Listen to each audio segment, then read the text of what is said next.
السلام عليكم ورحمة الله وبركاته. الحمد لله رب العالمين والصلاة والسلام على سيدنا محمد وعلى آله وصحبه أجمعين وما توفيقي إلا بالله لا حول ولا قوة إلا بالله العلي العظيم سبحانك لا علم لنا إلا ما علمتنا إنك أنت العليم الحكيم. கண்ணியத்துக்குரிய பெரியோர்களே, அன்பார்ந்த சகோதரர்களே, ஒரு மனிதன் இந்த உலகத்திலிருந்து மறு உலகத்திற்கு செல்கிறான் என்றால் இந்த உலகத்தில் எந்த இடத்தில் வேண்டுமானாலும் அவனுக்கு மரணம் ஏற்படலாம். ஆனாலும் கூட முஸ்லிம்களுக்கு ஒரு சில இடங்களிலே நாம் வஃபாத்தானால் நன்றாக இருக்குமே என்கின்ற எண்ணமும் ஆசையும் பேராசையும் இருக்கும். அதிலே குறிப்பிட்ட 2 இடங்கள் உண்டு. ஒன்று மக்கா, இன்னொன்று மதீனா. இதை நபி ஸல்லல்லாஹு அலைஹி வஸல்லம் அவர்களே சொல்லி இருக்கிறார்கள். மன் மாத ஃபீ அஹதில் ஹரமைன் புஇஸ யௌமல் கியாமா ஆமினன். ஒருவர் இந்த ஹரமைனில் ஒன்று, ஹரமைன், ஹரம் என்றால் புனிதம் உள்ள ஊர் என்று அர்த்தம், ஹரமைன் என்ற 2 ஊர்கள் என்று அர்த்தம். அதுதான் மக்காவும் மதீனாவும். இந்த மக்கா மதீனா இரண்டிலே ஏதாவது ஒன்றில் ஒருவர் மரணித்தால் அவர் மறுமை நாளிலே அச்சமற்றவராக எழுப்பப்படுவார் என்று நபி ஸல்லல்லாஹு அலைஹி வஸல்லம் சொன்னாங்க. இந்த ஹதீஸ் தபரானிலே பதிவு செய்யப்பட்டிருக்கிறது. அதே போல மதீனாவுக்கென்று நபி ஸல்லல்லாஹு அலைஹி வஸல்லம் அவர்கள் பிரத்யேகமாக சொன்னார்கள், ஒருவர் விரும்பினால் இந்த மதீனாவிலே அவர் மரணித்துக் கொள்ளட்டும். அப்படி அவர் மரணித்தால் அவருக்கு நான் மறுமையிலே ஷஃபீஅன் ஷஃபாஅத் சிபாரிசு செய்வேன், வ ஷஹீதன் அவருக்கு நான் சாட்சியாளராக வருவேன் என்று நபி ஸல்லல்லாஹு அலைஹி வஸல்லம் சொன்னாங்க. அதனால இந்த 2 ஊர்களில் ஏதாவது ஒரு ஊரிலே இறைவனை எனக்கு வஃபாத்தை தருவாயாக என்று நம்ம கேட்கலாம். உமர் ரலியல்லாஹு அன்ஹு அவர்கள் அடிக்கடி பிரார்த்தனை செய்வார்கள், அல்லாஹ்விடத்திலே அல்லாஹும்ம ர்ஸுக்னி ஷஹாதத்தன் ஃபீ ஸபீலிக, யா அல்லாஹ் உனது பாதையில் நான் ஷஹீதாக்கப்பட வேண்டும், அந்த நற்பேற்றினை எனக்கு கொடுப்பாயாக. அடுத்து கேட்கிறாங்க, வஜஅல் மௌதி ஃபீ பலதி ரசூலிக, என்னுடைய மரணத்தை உனது ரசூலுடைய ஊரிலே ஸல்லல்லாஹு அலைஹி வஸல்லம் அந்த ஊரிலே எனக்கு தருவாயாக என்று கேட்டான். புகாரிலே பதிவு செய்யப்பட்ட ஹதீஸ். அதனால அல்லாஹ் தஆலா மதீனா ஷரீஃபிலேயே அவர்களை உலகை விட்டு பெறுகின்ற நசீபை கொடுத்தான். ஷஹீதாக்கப்பட்ட நிலையிலேயே இந்த உலகத்தில் செல்கின்ற மிகப்பெரிய பாக்கியத்தையும் அவர்களுக்கு வழங்கி விட்டான். கேட்டது போன்று நடந்து விட்டது. ஆகவே இறைவனத்தில் நாம் கேட்கலாம், இறைவனே எனக்கு மக்காவிலே என்னுடைய கடைசி தருணத்தை, கடைசி பயணத்தை அமைத்து வைப்பாயாக, அல்லது மதீனாவிலே கடைசி பயணத்தை அமைத்து வைப்பாயாக என்று நம்ம கேட்கலாங்க. காரணம், மக்கா என்பது புனிதமான ஊர் அல்லவா? இந்த உலகத்திலேயே முதலாக அமைக்கப்பட்ட பள்ளிவாசல் அந்த ஊரில் தானே. அல்லாஹ் குர்ஆன்ல சொன்னான், இன்ன அவ்வள பைத்துல் உலஹலின் நாஸ் அல்லதி பிமக்கா, இந்த உலகத்தில் மனிதர்கள் அல்லாஹ்வை வணங்க வேண்டும் என்பதற்காக ஏற்படுத்தி கொடுக்கப்பட்ட முதல் இல்லம் மக்காவில் இருக்கக்கூடிய இல்லம் என்று அல்லாஹ் குர்ஆன்ல சொன்னான். அவ்வளவு பிரபல்யமான முக்கியத்துவம் வாய்ந்த ஊர் மக்கா. அது மட்டுமா, கண்மணி நாயகம் ஸல்லல்லாஹு அலைஹி வஸல்லம் அவர்கள் பிறந்த ஊர் மக்கா, குர்ஆன் இறங்கிய ஊர் மக்கா, இஸ்லாம் புறப்பட்ட இடமும் மக்கா. அப்படிப்பட்ட ஒரு ஊரிலே இந்த உலகத்தை விட்டு பெறுகின்ற நசீபு கிடைப்பதுங்கிறது எல்லோருக்கும் உள்ள இல்லை. ஆகவே நமக்கு ஆசை இருந்தால் அல்லாஹ்விடத்தில் கேட்கலாம். அதே போலதான் மதீனா மாநகரம். மதீனாவை பற்றி சொல்லவே தேவையில்லை. ஒன்று போதும், ஒன்று போதும். அதுதான் நம் உயிரிடம் மேலான கண்மணியின் நாயகம் ஸல்லல்லாஹு அலைஹி வஸல்லம் அவருடைய புனித உடலை சுமந்திருக்கிற பூமிங்க. அந்த ஊரிலே நம்முடைய உடலும் நல்லடக்கம் செய்யப்படுவது என்பது எல்லோருக்கும் கிடைக்கக்கூடிய ஒன்றல்ல. அது இறைவன் தான் நாடியவர்களுக்கு மட்டும்தான் கொடுக்கிறான். நபி ஸல்லல்லாஹு அலைஹி வஸல்லம் அப்படி சொல்லிட்டதுனால, இந்த 2 ஊரை பற்றி சொல்லிட்டதுனால அல்லாஹ் நம்ம கேட்கலாம், யா அல்லாஹ் மக்காவிலே, யா அல்லாஹ் மதீனாவிலே, நமக்கு எது பிடித்தமா இருக்குதோ அதை கேட்கலாம். மார்க்கம் அதை வரவேற்கிறது அப்படிங்கிறத நாம் அறிந்து கொள்வோம். அடுத்து ஒருவர் இறந்து விட்டால் குளிப்பாட்ட வேண்டும் அல்லவா? யார் குளிப்பாட்டுவது? அந்த குளிப்பாட்ட தெரிந்திருக்கக்கூடியவர் ஒவ்வொரு ஊரிலும் இருக்கணுங்க. ஆனா இப்போதைக்கு இல்லை. எல்லாம் முதல் நாள் கூப்பிடுங்க அப்படிங்கிறாங்க. மற்றவங்களை குளிப்பாட்ட வர்றாங்க, ஆனா ஒவ்வொரு ஊரிலும் குளிப்பாட்ட தெரிந்த ஒருவர் இருக்க வேண்டும். ஃபர்து கிஃபாயா, இல்லையானால் அந்த ஊர் வாசிகள் அத்தனை பேரும் குற்றவாளிகள். ஃபர்து ஐன் என்றால் ஒவ்வொருவருக்கும் கடமை, ஃபர்து கிஃபாயா என்றால் எல்லோருக்கும் கடமை. ஆனால் ஒருவர் செய்துவிட்டால் போதுமானது. அப்படித்தான் இந்த மையத்தை குளிப்பாட்டுவது. ஒரு ஊரிலே மக்கள் இருக்கிறார்கள் என்றால் யாராவது ஒருவர் இதை தெரிந்திருக்க வேண்டும், இல்லையானால் அத்தனை பேரும் பாவிகள் தான். இது ஃபர்து கிஃபாயா. சரி, இது யாரு பொருத்தமானவர் அப்படின்னு சொன்னா, ஒருவர் இறந்து போறதுக்கு முன்னால வசியத்து செய்வாரு. நான் வஃபாத்தானதுக்கு பின்னால இவர் தான் என்ன குளிப்பாட்டணும் என்ற வசியத்து செஞ்சிருந்தா யார வசியத்து பண்ணாரோ அவர் தான் குளிப்பாட்டணும். அப்படி யாரையும் ஒரு வசியத்து பண்ணலன்னு வச்சுக்கிறோங்க, யார் குளிப்பாட்டுவது? இவருக்கு நெருக்கமான உறவினர்கள், தந்தை, சகோதரர்கள், பெரிய பாப்பா, சின்ன பாப்பா, இந்த மாதிரி நெருக்கமான உறவினர்கள் தான் அதுக்கு முன் வர்றாங்களா? இல்லையே. சொத்து சுகத்தை பிரிப்பதற்கு வேண்டுமானா முன்னால வருவாங்க. நானாங்க அவருக்கு தம்பி ஒருவர், நானாங்க அவருக்கு அண்ணன் இன்னொரு, நான் பெரியவாப்பா இந்த சொத்து பிரிக்கிறதுக்கு. அதே நேரத்தில் குளிப்பாட்டதா இருந்தா அவர் தம்பி இருக்கிறார், அவரை போய் கூப்பிடுங்க, அண்ணன் இருக்கிறார், அவரை போய் கூப்பிடுங்க, கலந்து கொள்வார்கள். ஆனா மார்க்கம் என்ன சொல்கிறது? உறவினர்கள் இருக்க வேண்டும் என்றுதான் கூறுகிறது. காரணமும் இருக்கிறது என்று கேட்டா, ஒருவரை குளிப்பாட்டும் போது அவரிடம் ஏதாவது குறைபாடுகள் இருக்கலாம், உடலிலே குறைபாடுகள் இருக்கலாம். நெருக்கமான உறவுக்காரராக இருந்தால் அதை மறைத்து விடுவார், பிறருக்கு சொல்ல மாட்டார். மற்றவர்களாக இருந்தால் சொல்லுவார்களே, இந்த குறை இருந்தது, அந்த குறை இருந்தது என்று. ஆக மறைக்க வேண்டும், குறை இருந்தால் மறைக்க வேண்டும் என்பதற்காகத்தான் உறவினர்கள் அந்த பொறுப்பை ஏற்றுக்கொள்ள வேண்டும். ஆனா இன்னைக்கு மோதனாக பொதுவான ஆள். அதனால்தான் ஒரு பள்ளிக்கு மோதின் சார்பை சேர்க்கின்ற போது கூட நிபந்தனை என்ன? மையத்தை குளிப்பாட்ட தெரிந்தவராக இருக்க வேண்டும். அப்படி ஒரு நிபந்தனை போடுவாங்க. ஏன்னா மோதனாருக்கு குளிப்பாட்ட தெரிந்தா யார் ஊர்ல குளிப்பாட்டது? இது ஏதோ சிலர் செய்ய வேண்டும் என்று நினைக்கிறாங்க. அத்தனை பேரும் தெரிந்திருக்கக்கூடிய ஒன்றுங்கிறத நம்ம புரிஞ்சுக்கணுங்க. எல்லோரும் தெரிந்திருக்க வேண்டும். சரி, இந்த குளிப்பாட்டுவோமே, உடல் இருந்தால் குளிப்பாட்டுறோம், ரைட்டு. சில கட்டங்கள்ல உடல் முழுவதும் நமக்கு கிடைக்காது. உடலின் சில பகுதிகள் தான் கிடைக்கும். அப்போது என்ன செய்து கொள்வது? இப்போ ஒரு ஆள் கடல்ல விழுந்துட்டாருங்க, தோணிலே எங்க போகும்போது விழுந்துட்டாரு. கடைசியில பார்த்தாக்கா அவர் உடல் கண்டுபிடிக்கப்படல. சில நாட்கள் கழித்து அவருடைய கை மட்டும் ஒதுங்கியது கடற்கரையிலே, அல்லது அவருடைய கால் மட்டும் ஒதுங்கியது கடற்கரையிலே. அப்படின்னா மீன் உறுப்பில மீன் சாப்பிட்டு அர்த்தம். இப்ப கை மட்டும்தான் ஒதுங்கி, முழு உடம்பு கிடைக்கல. இப்ப என்ன சட்டம்? குளிப்பாட்டணுமா தேவையில்லையா? அல்லது ஒரு காட்கள் ஒரு ஆள் மாட்டிக்கிட்டாரு, விலங்குகள் அவரை அடிச்சு சாப்பிட்டுச்சு, எல்லாமே சாப்பிட்டுட்டு கையோ காலை மட்டும் போட்டு போச்சு. நமக்கு கிடைக்கிற கைதான். இப்ப என்ன செய்வது? உடல் உறுப்பு கிடைக்கல.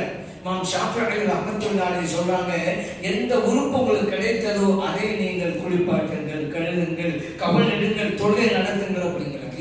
முழு உடம்பு இல்லை, கிடைத்தது வரைக்கும் சரிதான். அதற்கப்புறம் உரிய மரியாதை கொடுக்க வேண்டும் அல்லவா? இறந்தவருடைய உடம்பு புனிதமானது. அதனாலதான் எல்லா மதங்களிலும் கூட அந்த மையத்துக்கென்று ஒரு மதிப்பு வச்சிருப்பாங்க. ஆனா செயல்பாடுகள் அது வேறு விஷயம். இங்கே இந்த ஒரு உறுப்பு, சில உறுப்பு கிடைத்தாலும் அதற்குண்டான மரியாதை செய்யுங்கள் என்கிறார்கள் இமாம் ஷாஃபிஈ ரஹ்மத்துல்லாஹி அவர்கள். இமாம் சொல்றாங்க, குறைந்தது உடம்புல பாதி அளவுக்கு மேலேயாவது இருந்தா இதை செய்யுங்க. அப்பதான் ஒரு முழு உடம்புல அந்தஸ்து வரும். பாதிக்கு மேல இருக்குது, பாதி உடம்பு வரைக்கும் கிடைச்சிருச்சு, அதுக்கு மேல இப்போ ஒரு முழு உடம்புடைய சட்டத்தை கொடுத்து குளிப்பாட்ட வேண்டியதுதான், கப்பல் வேண்டியது ஒண்ணுதான். அதை விட கம்மியாக இருந்தால் முழு உடம்புக்கு உண்டான சட்டம் அங்க வராது என்று ஹனஃபி இமாம் சொல்றாங்க. உண்மையா தானே? ஒரு உறுப்பு, ஒரு சின்ன ஒரு உறுப்பை மட்டும் வச்சுக்கிட்டு ஒரு முழு உடம்புல எப்படி சொல்ல முடியும்? அதனால அவங்க அப்படி சொல்றாங்க. இது ஆய்வின் அடிப்படையில் சொல்லப்பட்டது. சரி, குளிப்பாட்டுவது பெரிய விஷயமாக சாதாரண எல்லாரும் செய்யறாங்க. குளிப்பாட்டக்கூடியது முதலாக நீயத்து வைக்கணும். நீயத்து வச்சுதான் ஏன்னா ஒவ்வொன்றுக்கும் நம்முடைய வாழ்க்கை எண்ணங்கள் ஆழ்வாள் இல்லையா? வழக்கங்கள் அனைத்தும் எண்ணங்களை பொறுத்தது. அதை நீயத்து வைக்கணும். என் மையத்துக்கு குளிப்பாட்டுவது கடமை, அது கடமையான குளியல் என்று நீயத்து வைக்கணும். சரிங்க, ஒரு நாள் இறந்து போகும்போது ஏற்கனவே அவர் குளிப்பு கடமையானவராக இருந்தாலும் வச்சுக்கோங்க. இப்போ 2 வேலையா? ஏற்கனவே ஒரு தடவை குளிப்பு கடமை, ஜுனுபாடுன்னு சொல்லுவோம்ல. அல்லது ஒரு பெண்மணி மாதவிலக்கு சமயத்தில் உபாதாயிட்டாங்க. மாதவிலக்கு சமயத்தில் இருந்தாலும் அதுக்கு ஒரு குளியல் உண்டு அல்லவா? அப்ப இந்த நேரத்தில் 2 குளியல ஆறுகளுக்கு ஒரு குளியல், அதே போல மையத்தாங்க அப்படிலாம் கிடையாது. ஒரு குளியல் தான். வேறு குளியல் கடமையாக இருந்தாலும் ஒரு குளியலே போதுமானது. அதே போல குளிப்பாட்டக்கூடியவர்கள் கையில உரையை மாற்றிக்கொள்வது நல்லது. நல்லதுங்கிறது மறைக்கப்பட வேண்டிய உறுப்பு அல்லாத இடத்துக்கு தான் போட்டா நல்லது. ஆனா மறைக்கப்பட வேண்டிய உறுப்புன்னு ஒண்ணு இருக்குது, அவைகளை அந்த உரை இல்லாமல் தொடரக்கூடாது. அதே போல குளிப்பாட்டுகின்ற போது நிர்வாணமாக ஆக்கக்கூடாது. அந்த உடலை அவுரத்துடைய இடத்துல மேல துணி போட்டு கொள்ளணும். மொத்தம் முகம் காலி ஆகிருந்தா பரவாயில்ல, ஆண்களுக்கு பிரச்சனை இல்லை. ஆனா அவுரத்தம் சொல்லுகிறோம் அல்லவா, தொப்பிலிருந்து முழங்கால் வரைக்கும் அந்த இடம் துணியால் போட்டு மறைக்கப்பட்டிருக்க வேண்டும் குளிப்பாட்டுகின்ற போது கூட. இது ஆண்களுக்கு ஆண்கள் குளிப்பாட்ட வேண்டும், பெண்களுக்கு பெண்கள் குளிப்பாட்ட வேண்டும். குளிப்பாட்டுகின்ற போது தேய்க்க வேண்டும். அதே போல நறுமணத்தை கடைசியாக சொல்லலாம் சொல்றாங்க, ஒற்றைப்படையிலே குளிக்க வையுங்கள் 3 தடவை. ஒரு தடவை என்ன, உடம்பு முழுவதும் தண்ணீர் ஊற்றிடும் வச்சுக்கிறோங்க, அது ஒரு தடவை. இன்னொரு தடவை உடம்பு முழுவதும் தண்ணி ஊற்றிடுவாங்க, 2ஆவது தடவை. அதே போல இன்னொரு தடவை செஞ்சா 3ஆவது தடவை. ஒற்றைப்படை. சரி 3 தடவை பத்தாது, இன்னொரு தடவை ஊத்த நல்லேன்னு சொன்னா 4 தடவை, 4 ஆகாது 5 ஆகி கொடுத்துருங்க. நபி ஸல்லல்லாஹு அலைஹி வஸல்லம் ஒற்றைப்படையா இருக்கு. 1, 3 அல்லது 5. எந்த தடவை கடைசியாக நீங்க தண்ணி ஊத்துறீங்களோ அந்த தடவையை கற்பூரத்தை சேர்த்துக் கொள்ளுங்கள் என்றார்கள் நபி ஸல்லல்லாஹு அலைஹி வஸல்லம் அவர்கள். ஏன்னா அதே போல இந்த சோப்புகள் நம்ம காலத்துல சோப்பு வச்சுக்கலாம். ஏன்னா அந்த சோப்பு நறுமணம் தான். ஏன் சேர்க்க சொன்னான்னு சொன்னா, நறுமணம் இருந்தால் குளிப்பாட்டத்திற்கு பிறகு உடல் இருக்கிற இடத்துல பூச்சிகள் வண்டுகள்லாம் வராது, அந்த மனத்திற்கு கிட்ட வராது. அதற்காக இதை சேர்த்துக் கொள்ளுங்கள் என்றார்கள் நபி ஸல்லல்லாஹு அலைஹி வஸல்லம் அவர்கள். குளிப்பாட்டுகின்ற போது இந்த வயிற்று பகுதியில கொஞ்சம் அழுத்தம் கொடுத்து தேய்க்க வேண்டும். உள்ளே இருக்கக்கூடிய அசுத்தங்கள் வெளியேற வேண்டும் என்பதற்காக வயிற்று பகுதியில் கொஞ்சம் அழுத்த வேண்டும், மென்மையான முறையில். நம்ம மற்ற சமயங்கள்ல கண்ணா முன்னாள் செல்வம் மாதிரி வயிற்று செய்யக்கூடாதுங்க, ரொம்ப பக்குவமாக.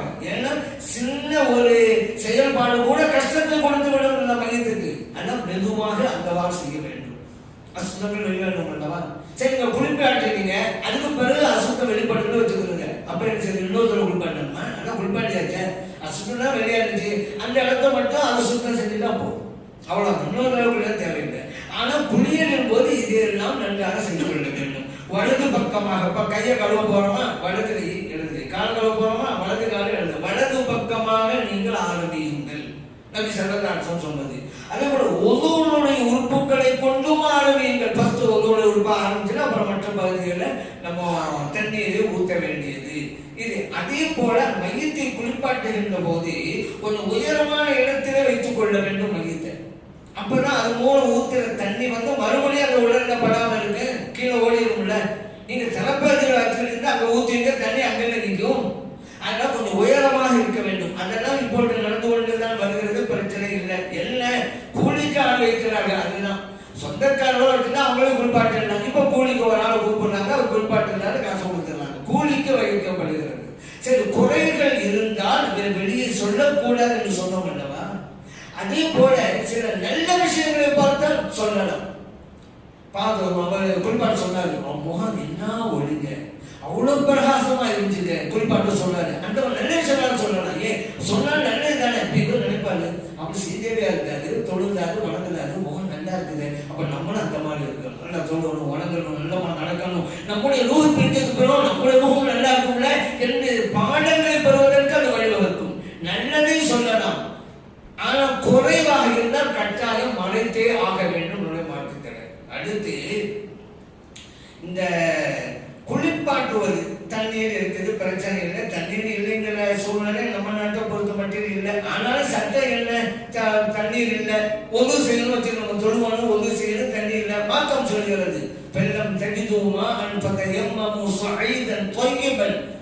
ஒது செய்ய தண்ணி இல்லைண்டா நீங்க மணலை கொண்டு தைமம் செய்து கொள்ளுங்கள், அல்லாஹ் குர்ஆன்ல சொல்றான். இந்த சட்டம் ஒதுக்கு மட்டும் இல்ல, குளிப்புக்கு அப்படிதான். அப்ப நம்ம ஹயாத்தா இருக்கும் போதும் குளிப்பு கடமையாச்சுங்க, தண்ணி இல்லைன்னு வச்சுக்கிறோங்க, இப்ப தைமம் செஞ்சிடலாம். குளிப்புக்கு பகரமாக, ஒதுவுக்கு பகரம் தான் நினைக்காதீங்க, குளிப்புக்கு பகரமாகவும் தைமம் செய்யலாம்.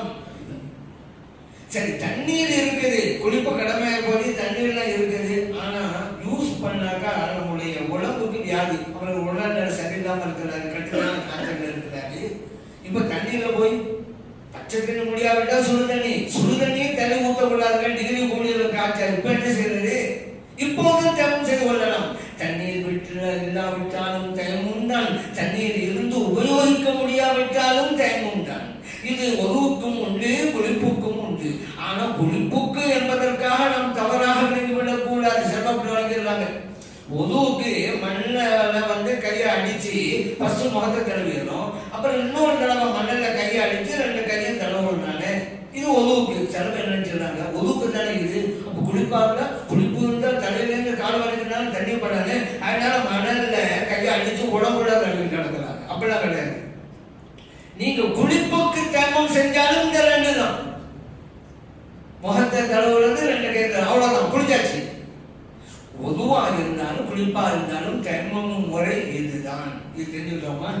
சரி, இப்ப நமக்கு பெரும்பாலும் இந்த சூழல் என்னன்னு வச்சுக்கிறோங்க, தண்ணி இல்லைன்னு வராது. பெரும்பாலும் நம்ம நாட்டில் பொறுத்தப்பட தண்ணீர் இருக்குது. ஆனா வேறு வகை ஒண்ணு இருக்குது. அது என்ன? இந்த போஸ்ட்மார்ட்டம் பண்றாங்க, பெரிய பரிசோதனை, எல்லாத்தையும் உடைச்சி தச்சு போட்டு சுத்தி ஒன்றும் தந்து நம்ம மட்டும் தெரியும். அப்படி இப்ப இனி பிரிச்சாலும் நீங்க குளிப்பாட்ட முடியாது. உடனே அந்த கண்டிஷன்ல இல்லை. இப்ப என்ன செய்வது? ஒண்ணு இல்லை, தயமம் தான். எப்போ நீங்க தண்ணீர் ஊற்றி குளிப்பாட்ட முடியவில்லை என்ற நிலை வருகிறதோ அப்பொழுது தயமம். நம் மார்க்கத்தின் சட்டம் மையத்துக்கு அப்படிதான். வேற ஒரு சட்டத்தை ஏற்பட சரதாம் சொல்றாங்க. எப்படி தெரியுமா? பையக்களை பத்தி செய்யப்பட்டது. அப்படி சரதாம் சொல்றாங்க, ஒரு ஆண் மகன் இறந்துட்டாரு, அங்க இருக்கக்கூடியவங்க எல்லாம் பெண்கள் தான். இப்ப நீங்க என்ன செய்வது? குளிப்பாட்ட முடியுமா? எல்லாம் பெண்கள் இருக்கிறாங்க, பெண்கள் எப்படி குளிப்பாட்ட முடியாது? அதே போல ஒரு பெண்மணி இறந்து விட்டால் அங்கே ஆண்கள் மட்டுமே இருக்கிறார்கள், பெண்களே கிடையாது. யார் குளிப்பாட்டுவது? அப்படி சலதான் சொல்றாங்க, இந்த நிலை இருந்தால் அந்த மையத்திற்கு தயமம் செய்து விடுங்கள் அப்படிங்கிறாங்க. சலதான சொல்லுவோம், ஆண்கள் இருக்கிறாங்க, பெண்மை யாரும் குளிப்பாட்ட முடியாது, தயமம் தான். அப்படிதான் மாற்றத்துக்கும் இந்த சட்டத்தின் அடிப்படையில் தான் போஸ்ட்மார்ட்டத்துக்கு கூட நம்ம சொல்றோம். எப்ப நீங்க தண்ணீர் ஊற்றி குளிப்பாட்ட முடியலையோ தயமம் செய்யுங்க. நபி ஸல்லல்லாஹு அலைஹி வஸல்லம் வேறு சட்டத்தில் அப்படி சொல்லி தந்திருக்கிறார்கள் அல்லவா? அதனால் அவ்வாறு நீங்க செய்யுங்கள்.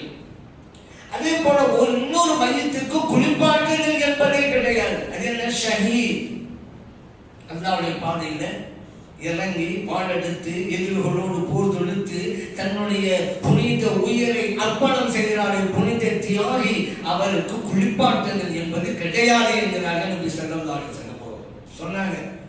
ஏன் அவருக்கு குளிப்பாட்டுதல் இல்லை? காரணத்தை சொல்றாங்க நபி ஸல்லல்லாஹு அலைஹி வஸல்லம் அவர்கள். அவருடைய உடம்பில் இருக்கக்கூடிய ஒவ்வொரு விழுப்புண்ணும், அந்த புண்ணிலே இருக்கக்கூடிய இரத்தமும் அவர் எழுப்பப்படுகின்ற போது கஸ்தூரி நறுமணக்கும். ஆகவே அப்படி குளிப்பாட்டாங்க. அப்படியே ஒன்று அடக்கம் செய்யுங்க அந்த இரத்தத்தோடு, அந்த காயத்தோடு. மறுமையில அவ்வளவு பெரிய தண்டனை கூட அவர் வருகிறார். நபி ஸல்லல்லாஹு அலைஹி வஸல்லம் அவர்கள் இவ்வாறு சொன்னார்கள். அஹ்மதிலே பதிவு செய்யப்பட்ட ஹதீஸ். ஆகவே தான் இந்த ஷஹீதுகளுக்கு அது இல்லை. இந்த உஹது யுத்தத்தில் ஷஹீதானாங்கல்ல, ஹம்ஸா ரலியல்லாஹு அன்ஹு, முஸ்அப் இப்னு உமைர் ரலியல்லாஹு அன்ஹு போன்ற எத்தனை சஹாபா பெருமக்கள் உஹது யுத்தத்தில் ஷஹீதாக்கப்பட்டார்கள். அவர்களை குளிப்பாட்ட வேண்டாம் என்று நபி ஸல்லல்லாஹு அலைஹி வஸல்லம் சொன்னாங்க. அவர்கள் அணிந்திருக்கும் உடையிலேயே அப்படியே அடக்கம் செய்யுங்கள். அவருடைய இரத்தத்தை கூட துடைக்க வேண்டாம்ட்டாங்க. அந்த காயத்தோடு அப்படியே அடக்கம் செய்யுங்கள் நபி ஸல்லல்லாஹு அலைஹி வஸல்லம் சொன்னாங்க. இதுல இன்னொரு விஷயம் புரிஞ்சுக்கிறாங்க. இங்க ஷஹீதுக்கு இல்லை என்றது எதிர்களோடு மைதானத்திலே இறங்கி எதிர்களால் தாக்கப்பட்டு அங்கே ஷஹீதாக்கப்படுவாங்க, அவங்களுக்கு தான். வேற பல ஷஹீதுகள் இருக்குது. நபி ஸல்லல்லாஹு அலைஹி வஸல்லம் சொல்றாங்க, என்ன? ஒருவர் நீரிலே மூழ்கி இறந்து போனார், ஷஹீத் என்கிறார்கள் நபி ஸல்லல்லாஹு அலைஹி வஸல்லம் அவர்கள். இன்னொருவர் வீடு இடிந்து இறந்து போனார், அவரும் ஷஹீத் என்கிறார்கள் நபி ஸல்லல்லாஹு அலைஹி வஸல்லம் அவர்கள். இன்னொருவர் காலரா நோயினால் தாக்கப்பட்டு அவர் மூத்தானாலும் அவரும் ஷஹீத் என்கிறார்கள் நபி ஸல்லல்லாஹு அலைஹி வஸல்லம் அவர்கள். இது ஒரு ஷஹீத் தான். அப்ப இவங்களுக்கு குளிப்பாட்டுதல் இல்லையா? குளிப்பாட்டுதல் இருக்கு. ஷஹீத் என்றால் ஷஹீத் நன்மைகளுக்கு கிடைக்கும் அர்த்தம். அந்த சட்டம் வராது. குளிப்பாட்டுதல் இல்லை, அந்த சட்டம் வராது. ஷஹீதுடைய மர்த்தபா இவங்களுக்கு கிடைக்கும். அப்படிதான் புரிஞ்சுக்கலாம். அதே போல இதான் பரவாயில்லை, ஒரு எதிரியால் தாக்கப்படுறாங்க, வேறு சமூகத்து ஒருவரால் ஒரு முஸ்லிம் ஷஹீதாக்கப்பட்டாலும் வச்சிருக்க. அப்போதும் குளிப்பு என்பது உண்டு. குளிர் என்ன சொல்லக்கூடாது, ஒரு எதிரியா இருந்தாங்க சமூகத்தை ஆனாலும் ஷஹீதாக்கப்பட்டாரு அப்படிதான் சொன்னாங்க. இது யுத்தங்கள் நடக்கல. இங்கிட்ட முஸ்லிம்கள், அங்கிட்டு முஸ்லிம் அல்லாதவர்கள் யுத்தம் நடக்கிறது. அந்த யுத்தத்திலே ஷஹீதாக்கப்பட்டவர்களுக்கு தான் இந்த சட்டம், குளிப்பு இல்லை என்பது. இப்போ உஸ்மான் ரலியல்லாஹு அன்ஹு ஷஹீதாக்கப்பட்டாங்களே, உமர் ரலியல்லாஹு அன்ஹு ஷஹீதாக்கப்பட்டாங்களே, அலி ரலியல்லாஹு அன்ஹு ஷஹீதாக்கப்பட்டாங்களே. நபி ஸல்லல்லாஹு அலைஹி வஸல்லம் அவர்களும் ஹஜ்ரத் உமர் ரலியல்லாஹு அன்ஹு அவர்களும் ஹஜ்ரத் உஸ்மான் ரலியல்லாஹு அன்ஹு அவர்களும் அதேபோல அபூபக்கர் சித்திக் ரலியல்லாஹு அன்ஹு 4 பேர் உஹது மலையில் இருக்கிறாங்க. மலை அசைகிறது, ஆடுகிறது. நபி ஸல்லல்லாஹு அலைஹி வஸல்லம் அவர்கள் தம்முடைய காலால் அந்த மலையை ஓங்கி அடித்தார்கள். சொன்னார்கள், உஸ்புத் உஹத் உஹதே அசையாதே அப்படின்னாங்க. காரணத்தை சொன்ன நபி ஸல்லல்லாஹு அலைஹி வஸல்லம் அவர்கள் ஏன் ஆடுகிறாங்க? உன் மேல ஒரு நபி இருக்கிறார்கள், ஒரு சித்தியர் இருக்கிறார்கள், 2 ஷஹீதுகள் இருக்கிறார்கள். புகாரில் பதிவு செய்யப்பட்ட ஹதீஸ். ஒரு நபி என்று சொன்னது அவர்களை பற்றி, சித்தியர் என்று சொன்னது அபூபக்கர் சித்திக் ரலியல்லாஹு அன்ஹு அவர்களை பற்றி. 2 ஷஹீதுகள், மீதவர்கள் 2 பேர் யாரு? உமர் ரலியல்லாஹு அன்ஹு, உஸ்மான் ரலியல்லாஹு அன்ஹு. இந்த 2 பேரும் பின்னால் ஷஹீதாக்கப்படுவார்கள் என்கின்ற செய்தி முன்கூட்டியே வழங்கியவர்கள் நபிகள் நாயகம் ஸல்லல்லாஹு அலைஹி வஸல்லம் அவர்கள். அப்ப அவங்க ஷஹீது தானே. உமர் ரலியல்லாஹு அன்ஹு எதிராக ஷஹீதாக்கப்பட்டாங்க தொழுதின் போது. உஸ்மான் ரலியல்லாஹு அன்ஹு அவங்க அப்படித்தானே, அலி ரலியல்லாஹு அவங்க அப்படித்தானே. ஆனாலும் அவர்களுக்கெல்லாம் குளிப்பாட்டப்பட்டது.